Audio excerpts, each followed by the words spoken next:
Okay, welcome everyone to today's webinar, Inside Orion HT, the high-throughput spatial proteomics platform built for biomarker-driven clinical research, presented by Raresight.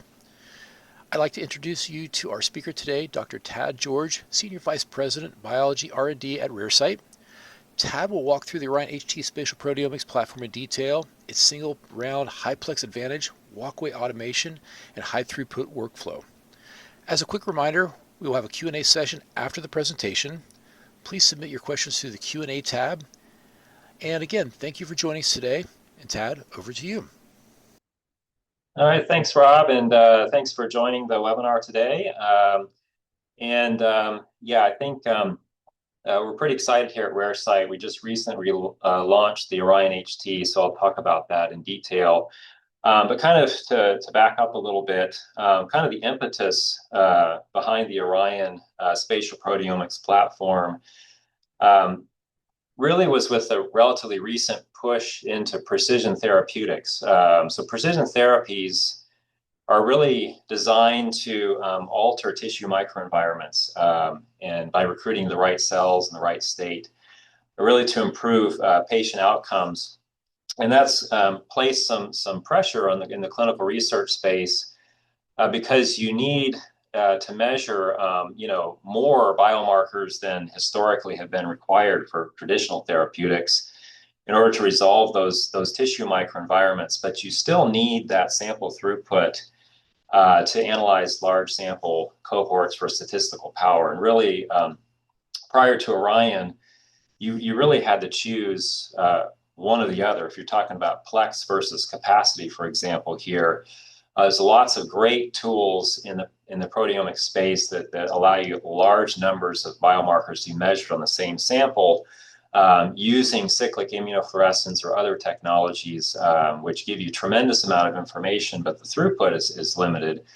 The traditional tools used in the high volume space, like IHC or low plex MIF, do have the capacity to get through large studies, but don't have enough information to resolve microenvironments. So really the Orion platform itself, paradigm shift, really is the ability to do 20 channels in a single scan, and the workflow being parallelized, meaning we're staining in parallel to imaging, allows you to do up to 20 samples per day. So this really gives you that combination of high plex with high capacity.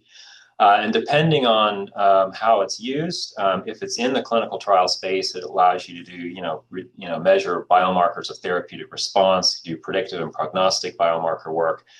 But also in sort of core facility settings, you can enable not only large studies, but also multiple users per week. So that was all driven by Orion's unique, 20 channels per round staining and imaging, really unlocked that throughput, while also other things that obviously are important are data quality. It also preserves the tissue. With the sort of release of the Orion HT, which I'll talk quite a bit in detail about the workflow of this instrument, but this instrument really allows you a very large capacity. The other thing that's important, though, is that the system also comes with reagent infrastructure with low run costs, because we wanted to make sure that the ability to run the experiments match the capacity that the system enabled. It is a whole specimen imaging system. Your specimens are placed on standard glass slides. And another important component of the platform is that it's very easy to develop custom panels, and it's all built on a foundation of IHC validated reagents. And I'll cover all these points as we go through this webinar. I do encourage you to look at our website. We basically, any tissue, any indication, the system has been around for about 5 or 6 years, and internally in our services group, we probably developed over 300 panels that have spanned all different types of indications. On the website, if you look at, say, the tissue atlas here, there's several examples that you can look at. If you look, say, at the mouse ileum here, you can get kind of an interactive view. You can see a super high resolution whole slide. In some cases, people will do same section H&E. So you see this monocle here. You can see these dark areas or goblet cells that aren't really stained by the panel. You can easily see that in H&E. So this is actually true H&E. So that's, again, an advantage of having a single round tissue preserved kind of situation. It's very easy to do this type of work. So I encourage you definitely to check out the website to get an idea of how people are using the system. I mentioned that building custom panels is really straightforward. So the Orion reagent ecosystem is really designed for rapid development of custom panels, because we know customization is critical. And that's driven by really the building blocks that are shown here. One is that we have antibodies directly conjugated to argofluors. The catalog is quite extensive. I think as of today, we're up to 571 different antibody conjugates that span over 200 biomarkers. They're very low in price, so it's actually quite affordable to run experiments with the system. Each one of these reagents has been validated against IHC in FFPE tissues, and they're all pre-titrated to work together with the same antigen retrieval conditions, so it's very easy to put them together in any combination. We also offer core panels, which are high plex, indication-specific panels that have phenotypic functional markers as well for human and mouse. They're fully customizable. People typically use them as building blocks, where you can start with the core panel, add markers to it. You can replace markers, remove markers, very flexible that way. And of course, if there's any biomarkers that are not in our catalog, it's very simple to make your own with the argofluor dyes, which we sell. These dyes have been, were selected for their brightness, photostability, and spectral spacing, but very easy. It's simple amine conjugation chemistry. It just requires pipettes and spin columns. And if you want, you can take advantage of our services as well. So that's kind of how you build panels. In terms of, testing samples, it's really following for the most part, standard IHC protocols. The key is, one major key is the staining is done separately from the imaging, so not on the same instrument. So in our services lab, we typically stain in batches while we're scanning things that we had stained, say, the week before. So you have this sort of high capacity sort of workflow where everything is done in parallel that way. And I'll talk quite a bit about the Orion HT, because there's also scanning automation, which is also connected with quantitative analysis to give you kind of a quantitative stream of results. But in terms of preparing your samples, it's just place them on normal glass slides. It can be large specimens or multiple specimens per slide, very flexible that way. All of our reagents are validated for FFPE, but also many people do fresh frozen as well. So once you've done that, you do the typical IHC protocols with DWAX, antigen retrieval. The staining is done all at once in a master mix.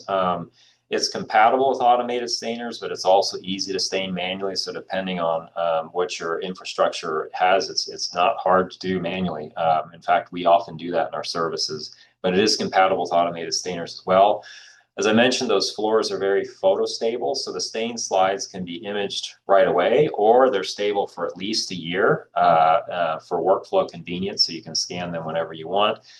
The imaging, the 20 channels are scanned all in one scan. It's high speed, submicron resolution.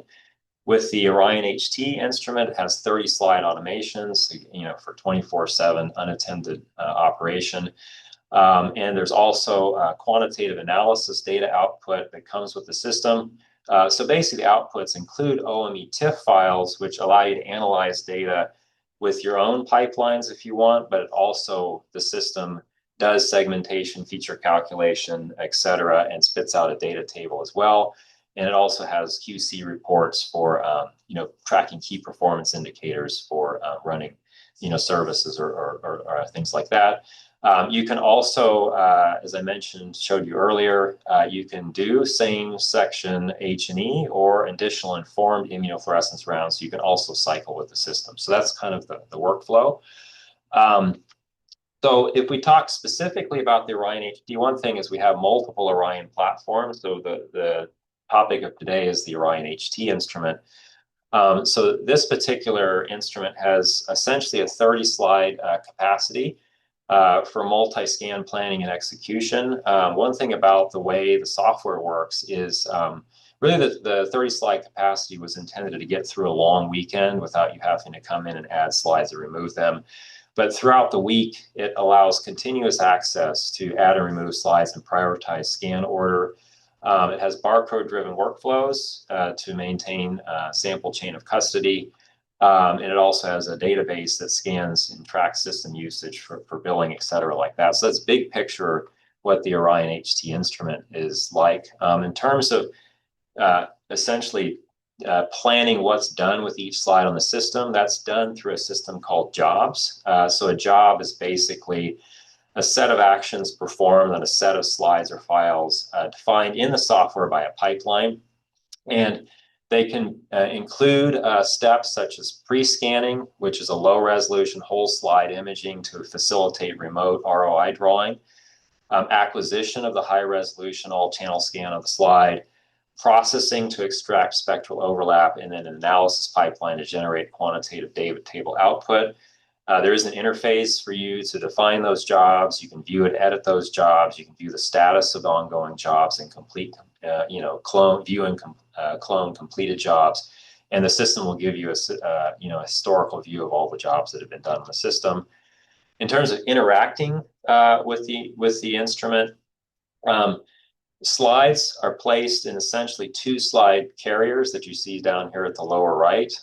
Those carriers can either be stacked onto 30-slide capacity hoppers and loaded onto the system through the hopper door here, or they can be loaded directly onto the stage through the stage door if you're going to do manual scanning.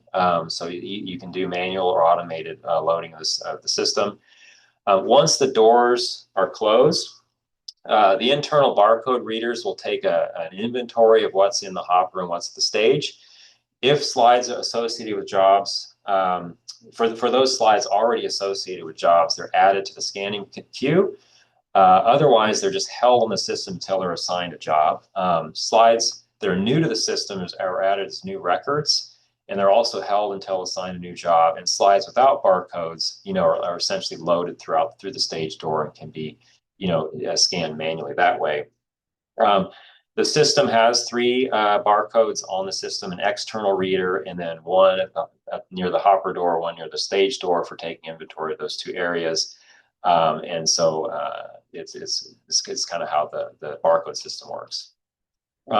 In terms of slides that are on the system, this is the slide scheduler interface.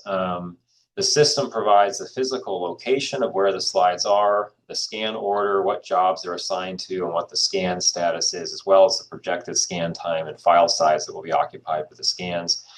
As I mentioned before, it also enables continuous access for adding and removing slides while the jobs are running. You can also reprioritize the scan order. You have scan automation controls, which include scan, pause, and abort. And then, of course, automated door controls for sample access. And the acquisition window allows you to scan manually and also define ROIs and focus points without doing a pre-scan, which I'll talk about in a little bit. It's an immersive whole slide multi-resolution image canvas with interactive stage channel and resolution controls.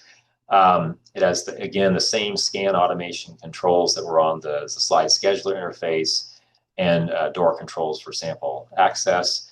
But if you take advantage of the pre-scan, actually the interface is very similar, but it also just allows you to remotely draw ROIs for scanning. The way we think of an ROI is basically a geometric scan plan, which consists of bounding polygon, which corresponds to the region of interest of the tissue to be scanned. Now notice the bounding polygon can be also plural, so we can have non-continuous polygons that still represent the same sample, such as if you had like a core needle biopsy that was broken up into two pieces. Even if they're non-continuous, you can draw those together as one scan. Also a place, a stamp for defining background region, which is a glass only sort of scan area, which is used for generation of a dynamic background model. And then focus points, which are used to define the Z contour, which has automated default locations, but the user can add, delete, or move those focus points. You can have multiple polygons for one ROI. You can have multiple ROIs per slide. The ROIs can be drawn remotely. So it's very easy to set up your ROIs. So that's kind of the Orion HT interactability. In terms of quantifying essentially the data, as I mentioned, the Orion software essentially also has a segmentation, feature calculation, and a classification window. So that cell segmentation feature calculation is performed in parallel to imaging, meaning once you scan your first slide, that file will be processed and the data table will be generated on premises at the instrument while it's scanning the next slide. So it dramatically increases throughput for high volume workflows. It also allows remote data access for ROI annotation and cell classification to generate spatial biomarkers. So typically you'll classify cell types and states, allows you to measure densities and frequencies and summarize across cohorts is typically how the analysis works. And a couple of case studies. So this is kind of a prospective study done through our services lab. So Genus basically had empirically found that if they gave dual checkpoint inhibitor therapy, it dramatically shrunk colorectal cancer tumors prior to surgical resection. But they didn't really know what the mechanism of action was. They basically enrolled 12 patients into a study where they had pre-treatment corneal biopsies, post-treatment surgical resections that were processed with this sort of 13-plex Orion IO biased panel.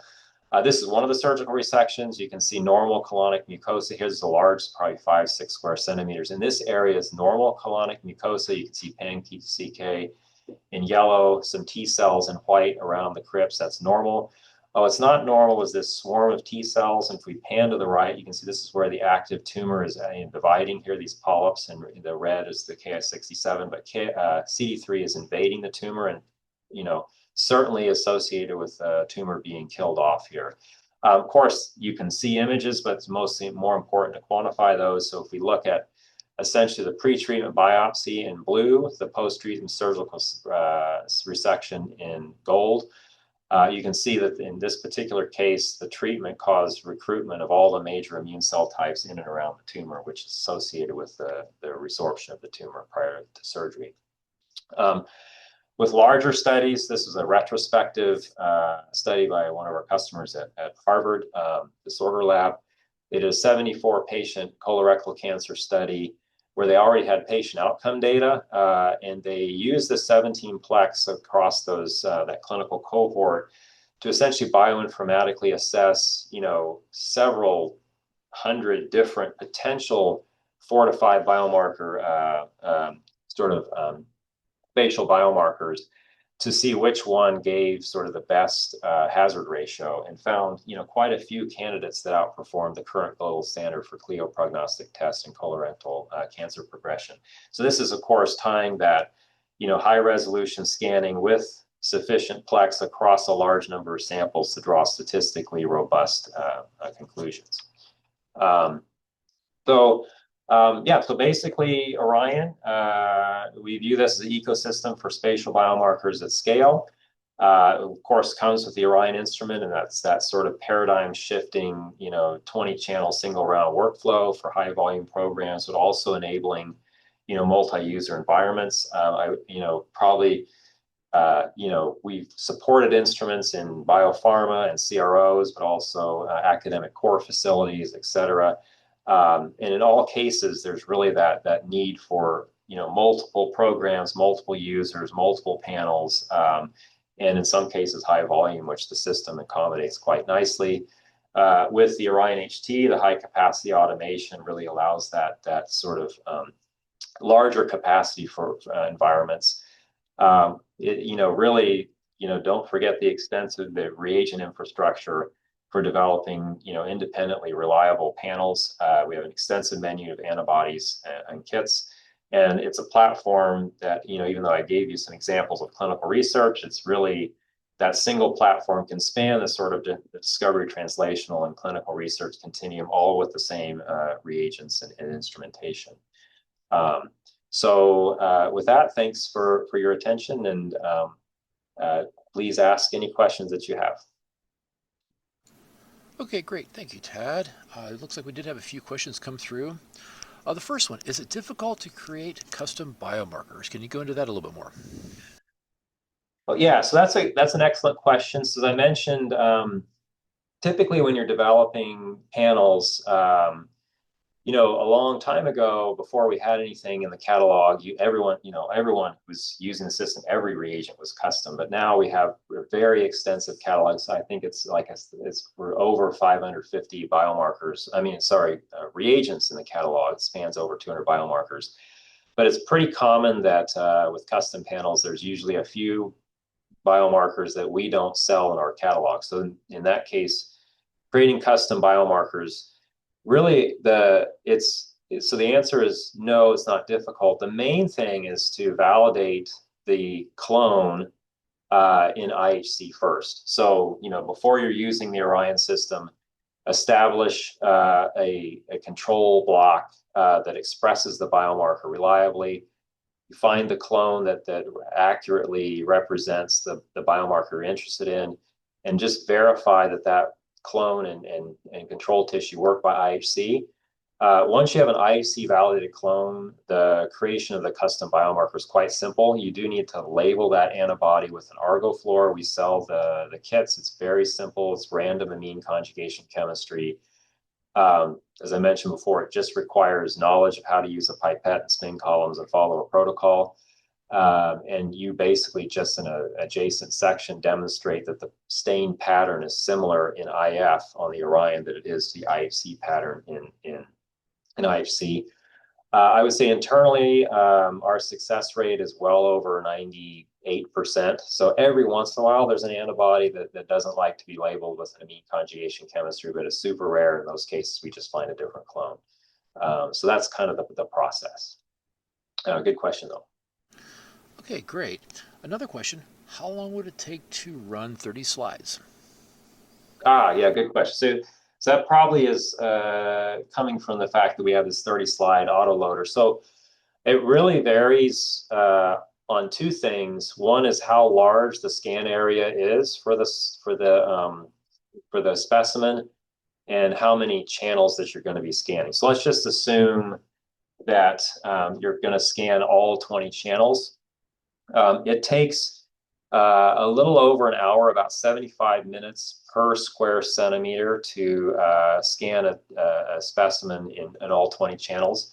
So if you have, say, 1 square centimeter, it's going to take you 75 minutes per slide. 30 slides is going to take you, a little over 40 hours. Now, if you have a large specimen, it's like the colorectal cancer Harvard study, I think the average was 6 square centimeters. Each one of those is going to take 8 hours. So in that case, in terms of loading the HT, the system will tell you, like if you load on 10 slides that are going to take 8 hours each, it will let you know that's going to be 8 hours sitting on the machine. And typically people would just not load that many. They would just take, half of those out and put them in the freezer and then load them when they're ready. But yes, it very much depends on how big the specimen is in terms of the scanning time, and also the number of channels. Like if you're doing 10 channels instead of 20, it's going to go twice as fast. So yeah, good question. Okay, to go along with that from the same person, what's the average run cost? So you were talking earlier, obviously, about the reasonable price on the biomarkers and all that. What's the run cost? Yeah, so for Orion, the run cost is dominated by the cost of the antibody conjugates that are used. So our list price for our reagents average typically around $30 per biomarker per slide. So if you and there are some other costs, associated with buffers, associated with dewaxing and antigen retrieval, et cetera. You have to buy the nuclear dye separately, so that adds maybe 2% of the to the cost of running. But usually you can recover that by diluting some of the antibodies a little bit. So if we just assume it's driven entirely by the antibody conjugate cost of $30 per biomarker slide. If you're doing a 15 plex, you're looking at about $450 to run. So quite reasonable. Good question. Okay, thank you. And one more question: does Raricyte offer panel development support? Yes, there's a couple ways. So for customers that own an Orion system, I didn't mention it, but it also comes with access to a panel design tool. That panel design tool is really nice because it's connected to our catalog. It has the biomarkers arranged in just a straight list, but also grouped in panels, also grouped in themes. So it's very easy for people to rapidly assemble the biomarkers they want into a panel. And then there's an algorithm that actually, depending on which markers you've selected, it will essentially tell you which products to buy for that panel to work really well together. And typically you order that panel, and there's, we recommend a quick titration on your tissue type of interest to make sure you've got the optimal performance on your tissue type. So that comes with the system. We train you how to use that. When it comes to custom biomarkers, it's also part of the training. We teach you how to do that. And we also, a lot of our pharma clients will pay us to, we offer services as well. So there's many ways to get support for rapid panel development. Yeah, so that's a good question. Okay, one more here. You talked obviously about the ROIs and all that on the slides. Can you fit multiple samples on a slide, or are you limited to a single sample per slide? Good question. Yeah, so no, you can definitely put multiple samples on a slide. It's pretty common. I mean, really, a lot of our customers do that. I think the most so the system, people do TMAs all the time on the system. We've seen people put as much as 13 or 14 different small specimens on a slide, different organs from a mouse, for example. So and that does not, obviously the staining cost is the same no matter how many slides are on there. So it's actually quite common for people to do that. And of course, depends on your situation. So if you have control over the blocks, right, it's easier for you to do that. A lot of our pharma partners don't have that luxury, right, because they're coming from the hospital, et cetera. But the short answer is certainly and pretty commonly done. Okay, great. Do we have any other questions from anybody attending today before we wrap this up? I just want to make sure we cover everything.